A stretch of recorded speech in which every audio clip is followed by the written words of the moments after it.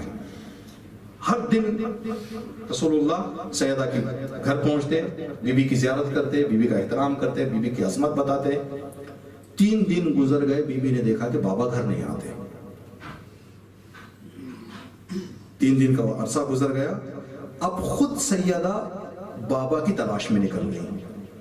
جب پہنچی تو دیکھا کہ گھر میں سجدے کی حالت میں نبی سر رکھ کے آنسو بہا رہے ہیں اور اطراف کی ساری زمین گیلی ہو چکی ہے۔ اگر کسی ماں کا جوان بیٹا بھی مر جائے شاید اتنے آنسو نہ بہائے جتنے نبی نے۔ سیدہ فرماتی ہیں کہ میں نے جا کے دیکھا تو اطراف کی ساری زمین کیا ہو چکی ہے؟ بھیگ چکی ہے، تر ہو چکی ہے۔ میں نے بابا کے بدن پر اپنے ہاتھ رکھے، کہا بابا یہ آنسوؤں کی وجہ کیا؟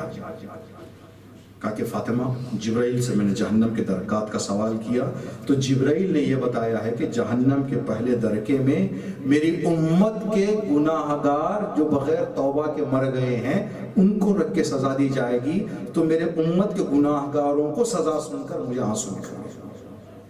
اتنا تو سیدہ نے پھر سوال کیا بابا آپ نے صرف وہ درکے کی بات سنی جبرائیل سے یا وضاحت بھی پوچھی ہے کہ عذاب کیسے کیا جائے گا ان گناہگار مسلمانوں کو جو گناہ نے کبیرہ کر کے بغیر توبہ کر کے مر جائیں، ان کو عذاب کا طریقہ کیا ہے؟ جبرائیل سے کچھ آپ نے وضاحت طلب کی؟ کہا ہاں فاطمہ میں نے وضاحت بھی پوچھی ہے۔ تو جبرائیل نے کہا کہ جو مرد ہوں گے ان کے سامنے کے بال پکڑ کر ان کو جہنم میں ڈالا جائے گا، عورتوں کی زلفیں پکڑ کر ان کو جہنم میں ڈالا جائے گا۔ میں نے یہ سنا اور یہ سن کے ابھی جو باتیں کریں نا آ جائیں گے وہاں پہ، بال گھبرائے نہیں، جب بوڑھے جوان ہو جائیں گے وہاں پہ صلوات علی محمد و آل محمد۔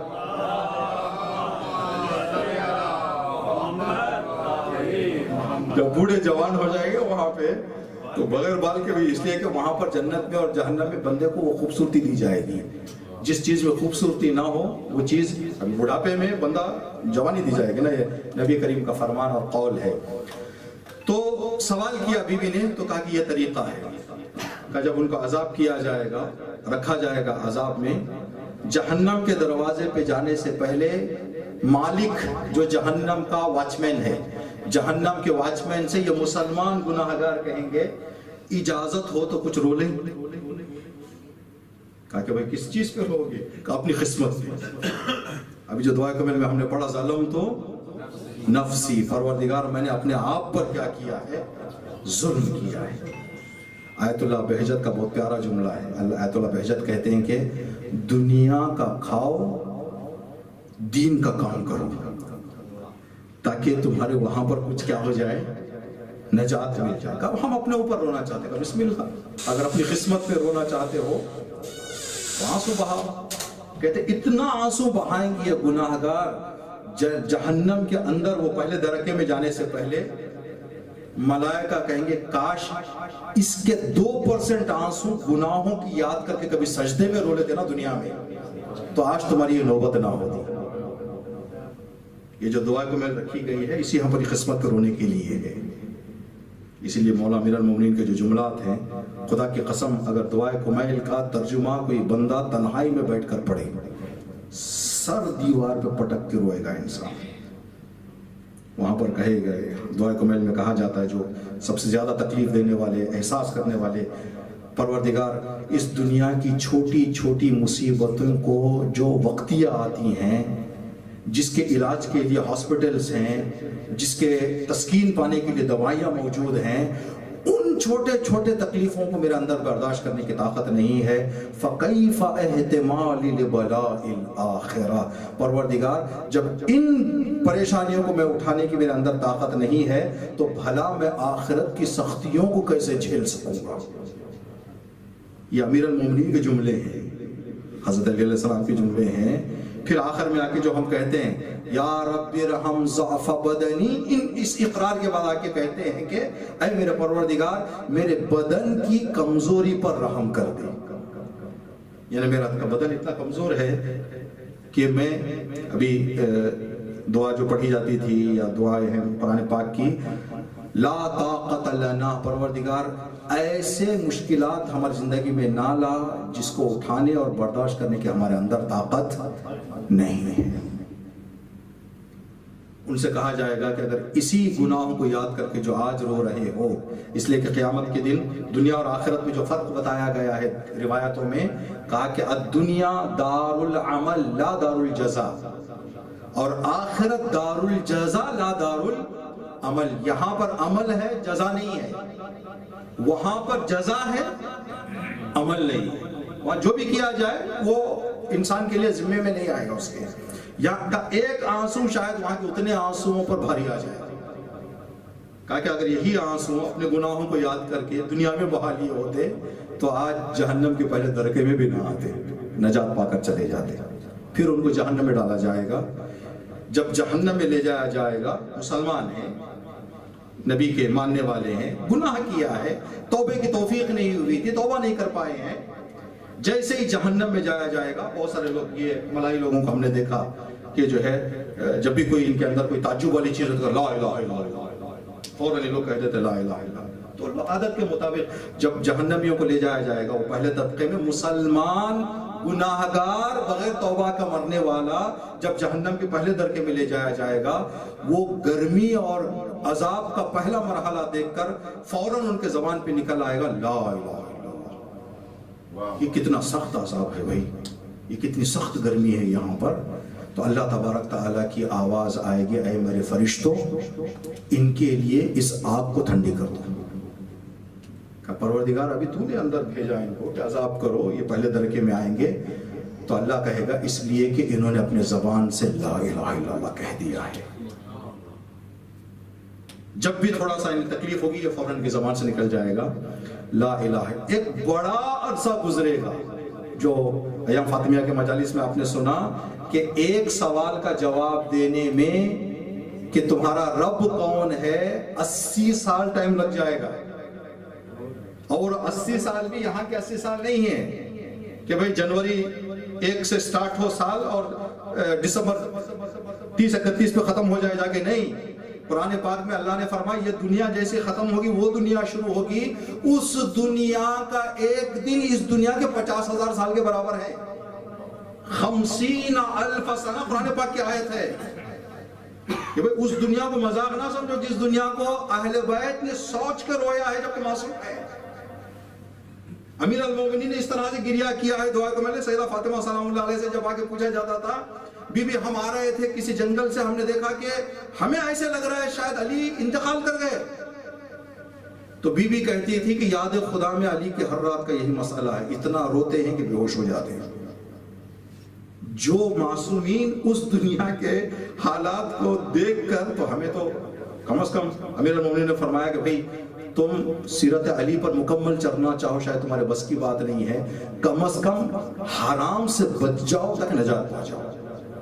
یہ امیر المومنین کا حکم ہے ہمارے لیے، کم از کم حرام سے کیا ہو جاؤ، اپنے آپ کو بچا جاؤ۔ اب ان لوگوں کو وہ جگہ پہ رکھا جائے گا، لا الہ الا اللہ جب کہیں گے ان کو، تو خدا تبارک تعالیٰ ایک عرصہ گزرے گا۔ ایک عرصہ گزرنے کے بعد جبرائیل آئیں گے ان کی حالت دیکھنے کے لیے کہ یہ جو نبی کے امت کے مسلمان جنہیں عذاب کیا گیا ہے، ان کا کیا، ان کی کیا حالت ہے۔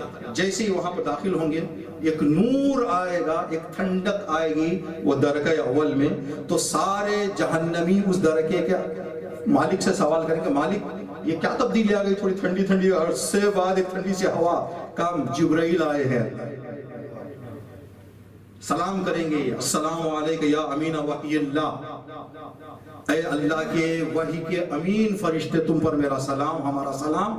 تو وہ کہیں گے کہ میں محمد کا نوکر ہوں، میں غلام محمد ہوں، میں وہی لے کے جاتا تھا پاک ذات پاک بارگاہ میں. تو جیسے ہی نبی کا نام وہاں پر وہ سنتے ہیں تو کہتے جبرائیل ایک چھوٹی سی عرض ہے ہماری، یہ ایک گزارش ہے ہماری. کا بتائیں آپ کی گزارش کیا ہے؟ جب واپس جانا تو ہمارے نبی کو ہمارا سلام سنا دینا، کہنا کہ آپ کی امت کی گناہگار مسلمانوں نے آپ کو یاد کیا ہے. جیسے جبرائیل جا کے سلام پہنچائیں گے نبی کی بارگاہ میں تو نبی خدا سے عرض کریں گے پروردگار تجھے میری عظمت کا واسطہ میرے چاہنے والوں نے مجھے یاد کر لیا ہے، تو رب العالمین میں رحمت للعالمین. انہوں نے رحمت کی امید رکھ کے ایک سلام مجھ تک پہنچایا ہے، میرے رب میرے خاطر انہیں بخش دے. اللہ کہے گا کہ نبی کریم کی عظمتوں کی خاطر ان کو میں بخش رہا ہوں. سارے جتنے یہ پہلے درجے میں ہیں ان کو سب کو نکال کے جنت کی طرف لے جایا جائے. جب جنت کی طرف جائیں گے تو سب کی پیشانی پر ایک جملہ لکھا ہوگا ہم عتقاء الرحمن من النار. یہ کون ہے؟ یہ جہنم کی قید سے رحمان خدا کی مہربانی سے آزاد ہونے والے ہیں. پیشانی پہ لکھا ہوگا عتقاء الرحمن من النار، اللہ کے آزاد کیے ہوئے بندے ہیں، نار جہنم سے انہیں کیا کیا گیا ہے؟ آزاد کیا گیا ہے.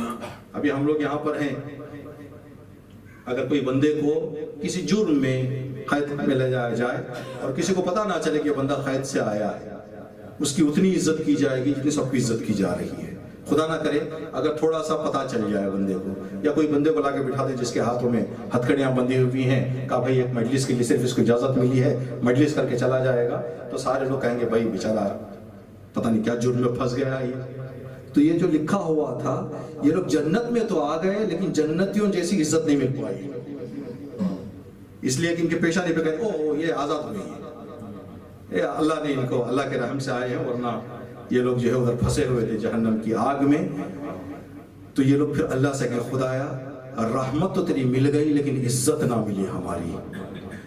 اے خدائے عزیز تجھے تیری عزت کا واسطہ ایک مہربانی کر، یہ جو تھوڑی سی بدنامی ہمیں مل رہی ہے، ایک جو اپنے آپ پہ ذلت جو ہمیں محسوس ہو رہی ہے، اس سے بھی نجات دے دے. تو خدا کا حکم آئے گا کہ تم نے مجھے بلا لیا، تم نے مجھ سے مانگ لیا، تو میں خدا ہوں جو دعائے کو میں پڑھ رہے تھے وَأَمَرْتَهُمْ بِدُعَائِكَ وَزَمِنْتَ لَهُمُ الْإِجَابَةَ. خدایا تو نے بندوں کو دعا کرنے کا حکم دیا اور مستجاب کرنے کی گارنٹی بھی دے دی.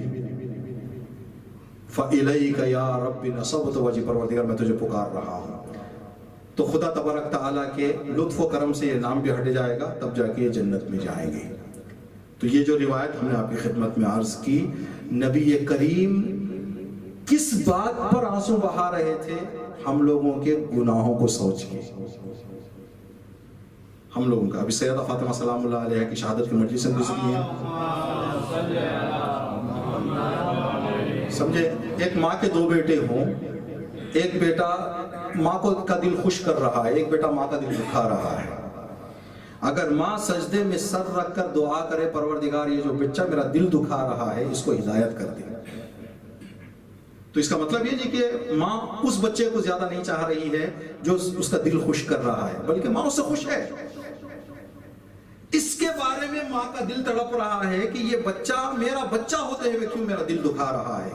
شاید ہم اپنے شیعہ ہونے کے فضائل سمجھ کر اس کو ہم ایک طرح الگ نگاہ سے دیکھ لیں. امام حسن فرماتے ہیں کہ آخری لمحے میں جہاں اپنی ماں کو بیٹھنے کی طاقت نہیں تھی، جہاں ایک ہاتھ سے قنوت پڑھا کرتی تھی، شہادت سے کچھ دیر پہلے ہم نے دیکھا کہ ماں سجدے میں سر رکھ کر ایک لمبی دعا طلب کر رہی ہے. میں اپنے کانوں کو قریب لے کے گیا سنوں کہ ماں کیا دعا کر رہی ہیں. تو بی بی کی دعا سجدے میں اس شہادت سے کچھ لمحہ پہلے تھی، پروردگار میرے گناہگار شیعوں کو. یعنی بی بی اس درد میں بھی جو درد بی بی کو دے رہا تھا وہ شیعوں کے گناہ تھے، شیعوں کے گناہ تھے جو بی بی کو اس درد میں بھی اپنے درد کو بھول کر بی بی جو درد یاد کر رہی تھی. جیسے نبی 3 دن آنسو بہا رہے تھے جو آیت ہم نے ابھی آپ کی خدمت میں پڑھی سورہ فاطر کی آیت نمبر 8 ہے، جس میں اللہ تبارک تعالیٰ فرما رہا ہے فَلَا تَذْهَبْ نَفْسَكَ عَلَيْهِمْ حَسَرَاتٍ، اے رسول ہدایت کی فکر کریں لیکن اتنی بھی ہدایت کی فکر نہ کریں کہ کہیں ان کی ہدایت کی فکر میں کہیں آپ اپنی جان نہ کھو دیں، اپنی صحت اپنی جان کا خیال رکھ کر ان کی ہدایت کی فکر کریں۔ تو نبی ہماری ہدایت کے لیے کتنا فکر کرتے تھے، اللہ نے پیغام پہنچایا یا نبی اللہ اپنی صحت کا بھی تھوڑا خیال رکھیں، کہیں آپ کی جان خطرے میں نہ آ جائے، اتنا آپ فکر کر رہے ہیں مسلمانوں کی اور لوگوں کی ہدایت کی۔ تو بی بی سلام اللہ علیہا، ابھی یہ میرے لیے بات آ گئی، واقعہ ابھی ہم نے عرض کیا، تو ہم ذکر اہل بیت سن کر، مصائب اہل بیت سن کر، غم اہل بیت سن کر آنسو بہانے، یہ ہماری محبت کا تقاضا ہے۔ ہماری غلطیوں کو سوچ کر نبی کا آنسو بہانا یہ ان کی محبت ہے۔ اگر ہم اس سے بچ جائیں تو نبی کے دل کو راحت ملے گی، خوشی ملے گی، بی بی پاک کے دل کو خوشی ملے گی۔ خدا تبارک تعالیٰ سے دعا ہے کہ انشاءاللہ جو ہر نماز میں ہر مجلس میں ہم دعا کرتے ہیں، پروردگار ہمارے اعمال سے ہمارے زمانے کے امام کو اور اہل بیت کو راضی اور خوش رکھ۔ جو ہم لوگ آپس میں ایک دوسرے سے جب کوئی دعا کہتے ہیں تو بس بی بی راضی ہو جائے، تو بی بی راضی کب ہوں گی؟ جب ہم گناہوں سے بچیں۔ دیکھیں ہم ابھی کسی مجلس میں گئے ہوئے تھے، انڈیا میں جب تھے، تو ایک بندے خدا کی میت کی مجلس پڑھ رہے تھے، جنازہ اٹھنے سے پہلے ہمارے یہاں مجلس ہوتے، وہاں پر ہم نے کہا کہ میرے سمیت انبیاء اور اولیاء کے علاوہ کوئی بندہ معصوم نہیں ہے، غلطیاں گناہ۔ لاسٹ ایئر مولانا ذکی واقعی صاحب جب یہاں آئے تھے تو انہوں نے بہت اچھی بات کہی تھی، کہا کہ ہم انسانوں کے اندر غلطیاں ڈھونڈتے ہیں، اللہ نے اگر انسان کے اندر غلطی کی گنجائش نہ ہوتی تو توبہ کا دروازہ نہ کھولا رکھتا۔ توبہ کا دروازہ کھول کے اللہ نے بتایا ہے کہ بھئی اس انسان میں غلطی کی گنجائش ہے، کہ جس بندے میں اللہ کہہ رہا ہے کہ اس کے اندر غلطی کی گنجائش ہے، ہم اس کے اندر غلطیاں ڈھونڈ رہے ہیں، کہ جس بندے میں غلطی کی گنجائش ہے اس پہ اچھائیاں ڈھونڈو۔ واہ واہ واہ واہ، ہم اس بندے کی برائیوں کو ڈھونڈے، بھائی بندے کے اندر برائی کی گنجائش ہے، لیکن یہاں پر مسئلہ یہ ہے کہ جو شرط بتائی گئی، بندہ گناہ ہمیں زندگی گزارے لیکن بغیر توبہ کا بھی۔ راحت بھی جواب پڑھ رہے تھے جناب حر کے حوالے سے، صدائے خیر، ہر دن ہمارے لیے صدائے خیر ہے۔ ایام فاطمیہ بی بی کی صدائے خیر تھی کہ اے حر آجا، اے اس دور کے حر آجا، یہ مجلس اذا شب جمعہ خدا کی صدائے خیر ہے، اے میرے بندے آجا۔ ہر اذان ایک صدائے خیر ہے کہ اے میرے بندے آجا۔ تو صدائے خیر چل رہی ہے لیکن ہم کو حر بننا ہے سننے کے لیے، ورنہ اگر حر نہ بنے تو وہاں پر بھی لاکھوں کے بیٹھے ہوئے تھے جو نہیں سن رہے تھے۔ اسی دنیا میں رہ کر بھی ہم ایسے گزر جائیں گے جنہوں نے آخری دم تک جو جہنمیوں کا حال تھا یہ ان کا حال تھا، جو کربلا کے بعد جو قاتلان امام حسین تھے ان کا جینا اتنا دوپہر ہو گیا تھا کہ ایک دن ان کا آرام سے، ایک لمحہ ان کا آرام سے نہیں گزرتا تھا، ہمیشہ ان کے سامنے وہ مصائب، وہ مشکلات، وہ ظلم ان کی آنکھوں میں آ جاتے تھے، اور اندر کا ضمیر ان کو کھٹکرے میں کھڑا کر کے کہتا تھا کہ تم نے کس بندے کے ساتھ کیا کر دیا۔ یہ جو ہے آج ہمارے لیے صدائے خیر ہے، لیکن صدائے خیر ہمیں حر بننے کی ضرورت ہے۔ یہ ایام فاطمیہ، یہ سب چیزیں تو اہل بیت علیہ السلام نے ہمیں بتایا۔ ابھی وہ بندے کا عرض کر رہے تھے کہ گناہوں کی گنجائش ہے، لیکن گناہ کرنے کے بعد انسان پشیمان ہو جائے، انسان نادم ہو جائے، انسان کو احساس ہو کہ میں نے غلطی کی ہے۔ خدا نہ کرے کہ روایتوں میں ہے جو بندہ گناہ کرنے کے بعد جرأت سے آ کر کسی کو بتاتا ہے کہ میں نے فلاں گناہ کیا، خدا تبارک تعالیٰ کہتا ہے کہ اس گناہ سے بھی بڑا گناہ یہ ہے کہ انسان اپنا کیا ہوا گناہ دوسروں کو جا کر بتائے۔ کتنا جو ہے وہ جرأت خدا کے سامنے اس کے آ گئی ہے۔ تجرعتو دعا کبھی جملہ تھا یہ کہ انسان جا کر ایک تو گناہ کر رہا ہے، گناہ کے اوپر پھر جا کے دوسروں کو کیا کر رہا ہے، بتا بھی رہا ہے۔ تو گناہ ہماری زندگی میں ہونے ہیں، کبھی کبھی ہو جاتے ہیں انجانے گناہ، تو خدا خیر کرے بھائی، بیٹھے بیٹھے چار بات کر رہے ہیں تو 3-4 لوگوں کی زندگیاں تو جائیں گی۔ کسی کا ٹاپک لے کے اتنا اس بارے میں بات کرتے ہیں، آپ کو پتہ بھی نہیں چل رہا کہ ہم کسی کی زندگی برباد کر رہے ہیں۔ بیٹھے بیٹھے اب یہ انجانے بعد میں پتا چلتا ہے کہ بھائی ہم نے اس کو بڑا غلط موڑ اختیار کر لیا تھا یہاں پہ. اب ان گناہوں سے جو بچنا آج کے دور میں مشکل ہو گیا ہے, اب کھلے اور جان بوجھ کے جو گناہ ہے کم از کم اس سے تو بچ لے ہم, تاکہ یہ جو نجات ہے یہ نجات ہمیں خدا تبارک تعالیٰ کی طرف سے جو پہلا درجہ ہے وہاں سے بھی اگر انسان کو نجات مل جائے. ابھی ماہ رمضان آئے گا, ماہ رمضان میں ہم نے بار بار یہ بات عرض کی ہے, ماہ رمضان کی تمام دعاؤں کا نچوڑ دیکھ لے ہم تو کسی بھی دعا میں ہم سے یہ نہیں کہا کہ اللہ مجھے صحت دے دے, اللہ مجھے بنگلہ دے دے, اللہ مجھے گاڑی دے دے, اللہ مجھے اولاد دے دے. دعائیں ماہ مبارک رمضان کی 3-4 دعائیں جو پابندی کے ساتھ پڑھی جاتی ہیں. ایک ہر دن کی دعا یا علی و یا عظیم, ایک 12, 13, 14 ایام تشریق دعائے مجیر, شبہائے قدر میں دعائے جوشن کبیر. تینوں دعا کو آپ اٹھا کے دیکھ لیں, یا آخری عید کی جو نماز پڑھی جاتی ہے, عید کی نماز میں بھی یہی دعا کی جاتی ہے. چاروں جگہوں پر جو مکمل ماہ رمضان کی دعاؤں کا نچوڑ ہے, ہم ہر دن کی دعا میں یا علی و یا عظیم سارے اللہ کی اچھائیوں کو گنتے گنتے آخر میں جا کے کہتے ہیں کہ اتقائک من النار, پروردگار مجھے جہنم کی آگ سے کیا کر دے, بچا دے. دعائے مجیر, اجرنا من النار, یا مجیر بچا لے ہم کو اے بچانے والے, نار جہنم سے بچا لے ہم کو اے بچانے والے. دعائے جوشن کبیر, خلصنا من النار یا رب, پروردگار جہنم کی آگ سے ہمیں کیا کر دے, خلاص کر دے.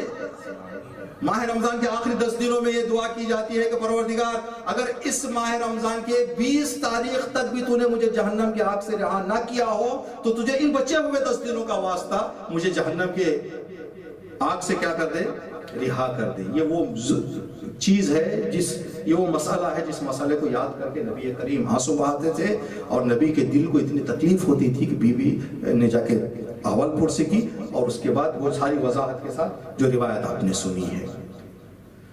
دکھ درد ہم ابھی جو آپ کی خدمت میں عرض کیا, یہ ہمارے لیے بہت بڑا انعام ہے اہل بیت علیہ السلام کا, کہ جو ہم یاد نبی و آل نبی میں جو ایک آنسو بہا لیتے ہیں, اس آنسو کا کام اور اجر, اس کا جو اثر ہے وہ اثر یہ ہے کہ بندے کی زبان آنکھ سے مکھی کے پر کے برابر بھی غم اہل بیت میں آنسو کا قطرہ نکل جائے تو یہ آنسو کا قطرہ بندے کی جہنم کی آگ کو بجھا دیتا ہے.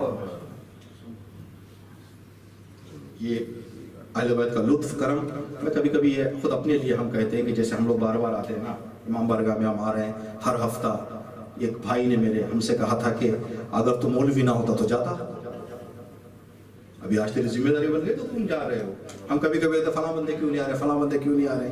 تو اس نے 1-2 مرتبہ ہم سے سن کے کہا کہ بھائی آپ مولانا بن گئے تو جا رہے ہو, اگر مولانا نہ بنتے تو جاتے, آپ بھی کاروبار میں رہتے تو کتنا ٹائم نکال کے جاتے. میں نے کہا بھائی صحیح بات ہے, حق بات ہے, لیکن بندہ ہم یہ کہتے ہیں کہ کبھی ہمیں کاروبار میں مصروف ہونے کی خاطر یہ موقع ہاتھ سے چلے جائیں تو اللہ ہمیں اس کا اجر دے دے گا, اس لیے کہ کچھ مجبوریوں نے ہمیں آنے نہیں دیا.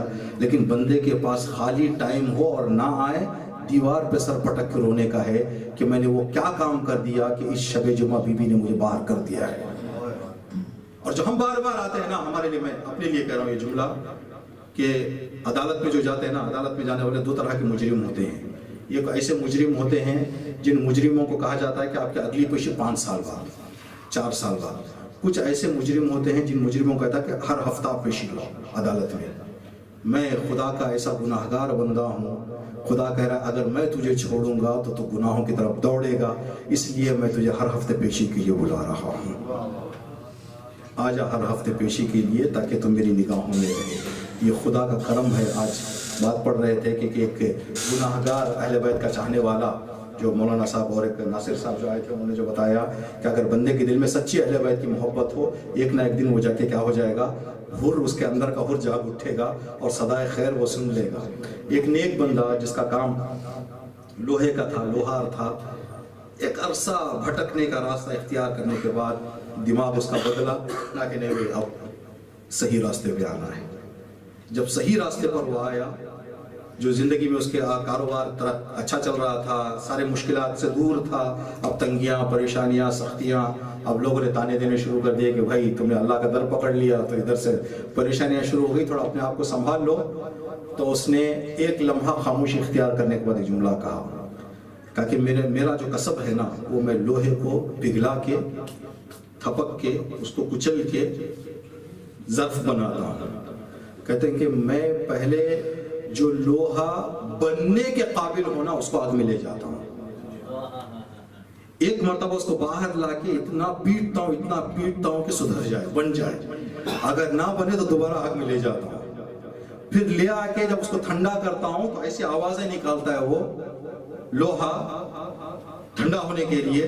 کہتے ہیں خدا نے بھی میرے اندر کوئی وہ ایک رمق دیکھ لی ہے کہ میں سدھرنے والا ہوں، جس کے لیے اللہ مجھے ابھی اپنے بلاؤں کے نظام میں جو ہے کیا کر رہا ہے، کچل رہا ہے۔ انشاءاللہ جو بھی موقع ہمیں ملے اس کی قدر اور اس کی غنیمت سمجھیں، اور انشاءاللہ کوشش کریں کہ جان بوجھ کر کوئی ہمارے سے گناہ نہ ہو، تاکہ ہمارے وقت کے امام بی بی اور نبی کو آنسو بہانے کے لیے جو ہے ہم واسطہ اور ذریعہ نہ بن جائیں کہ ہمارے خاطر اہل بیت علیہ السلام آنسو بہائیں۔ ہاں، یہ ہمارا بہت بڑا لطف ہے کہ ہم ابھی جو شروع میں مجلس میں ہم کہہ رہے تھے کہ آیا ہی تھا خیال کے آنسو نکل پڑے، آنسو کسی کی یاد سے کتنا قریب ہے، کتنا قریب ہے۔ سیدہ کی شہادت کے مجلس ہیں، اگلا جو شب جمعہ آئے گا جناب ام البنین سلام اللہ علیہ کی تاریخ وفات ہے، انشاءاللہ بی بی عظیم بی بی کا تذکرہ اگلے شب جمعہ یہاں پر کیا جائے گا۔ بس بی بی کی شہادت کے بعد جو گھر پہ گزرا ہے، وقت جو گزرا ہے، پتہ نہیں آپ نے دیکھا ہوگا، ماں باپ کا سایہ بچوں کے سروں پر خدا سلامت رکھے، کچھ ایسی چیزیں ہوتی ہیں، خود اپنی بات کہہ لے، شاید اپنی بات کہنا یہ نہیں ہے لیکن بات ذہن میں آ گئی ہے۔ ہم نے ابو طالب جو آتے ہیں یہاں سے، بچے ایک ایسا تعلق ہوتا ہے ماں باپ سے، ان کے ساتھ ہمیں کوئی چاکلیٹ بھیجے اپنے گھر، میری چھوٹی سی بچی 5 سال کی ہے، تاکہ بچی کو چاکلیٹ دے دیں، تو چاکلیٹ میں سوچ رہا تھا کہ جب وہ خوش ہو گئی ہوگی فون کر کے کال کریں تو کچھ ایسا جملہ سنوں گا بچے کے زبان سے، تو کہنے لگے بابا چاکلیٹ کے ساتھ اگر آپ بھی آ جاتے۔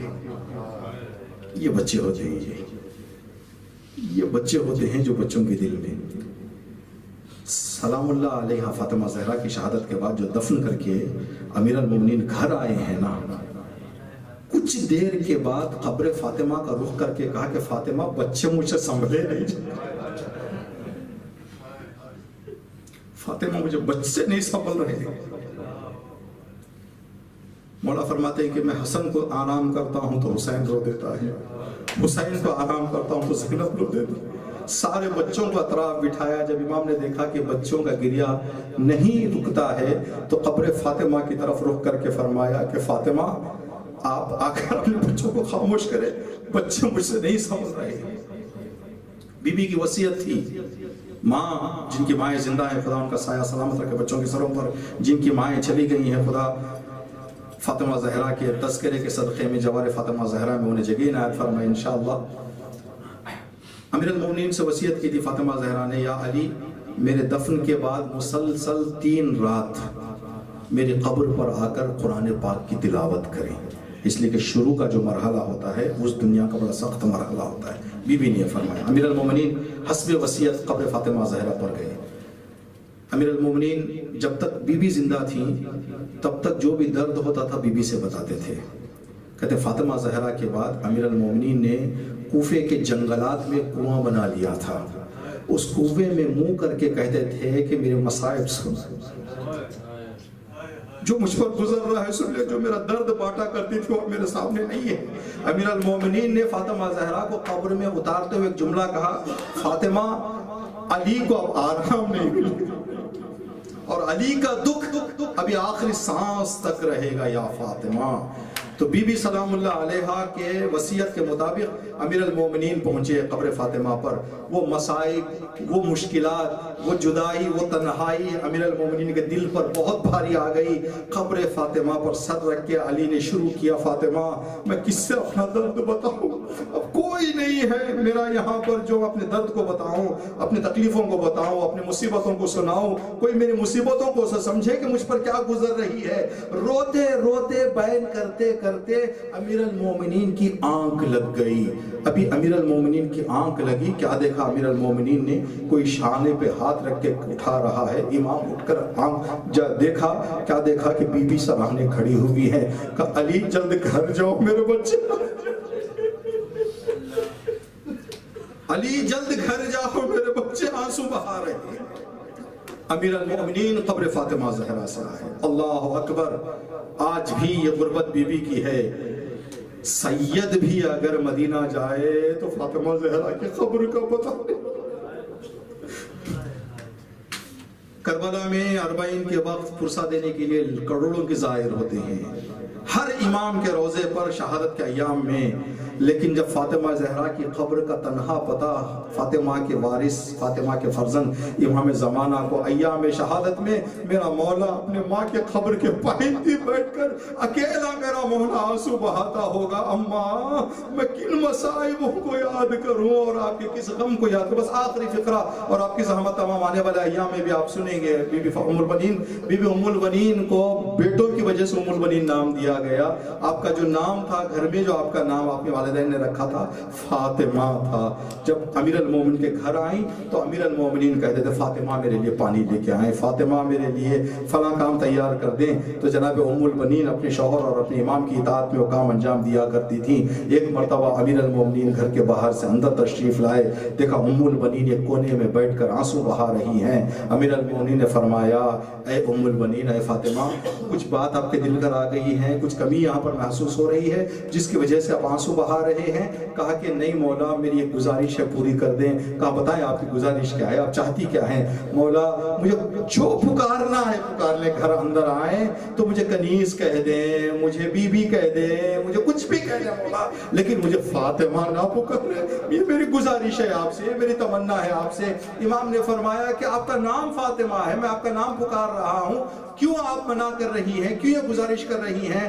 تو جناب ام البنین نے فرمایا کہ مولا جیسے ہی آپ آ کر کہتے فاطمہ، میں دیکھتی ہوں حسن ایک کونے میں چلے حسین ایک کونے میں چلے جاتے ہیں، بہت دیر تک اماں اماں،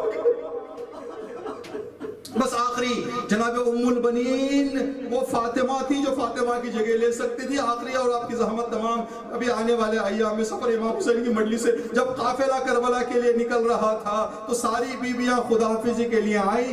جناب عباس اپنے سرہوار پر اپنی سواری پر انتظار کر رہے تھے، ساری مائیں آئی ہیں خدا حافظی کے لیے، میری ماں بھی آ جائے گی، میری ماں بھی آ جائے گی۔ جناب عباس انتظار کرتے رہے، دیکھا ماں نہیں آتی، امام حسین کی خدمت میں پہنچے، آقا اگر اجازت ہو تو میں ماں سے خدا حافظی کر لوں، میری ماں مجھ سے خدا حافظی کرنے کے لیے نہیں آئی ہے۔ جناب عباس اجازت لے کر ماں کے گھر کا کمرے میں گئے، ماں کو سلام کیا اور ایک عرض کی اماں جان ساری مائیں آئی ہیں خدا حافظی کے لیے، میں انتظار کر رہا تھا آپ بھی آئیں گی لیکن آپ نہیں آئی ہیں، آپ بہتر جانتی ہیں کس لیے نہیں آئی، کیا میں پوچھ سکتا ہوں کہ نہ آنے کی وجہ کیا ہے؟ جناب ام البنین نے فرمایا بیٹا عباس دل تو کر رہا تھا آؤں، چند قدم آگے بھی بڑھ گئی تھی لیکن ایک خیال نے مجھے روک دیا۔ اماں وہ کیا خیال تھا؟ اگر میں آ جاتی تو حسین رو دیتے، کاش میری بھی اماں۔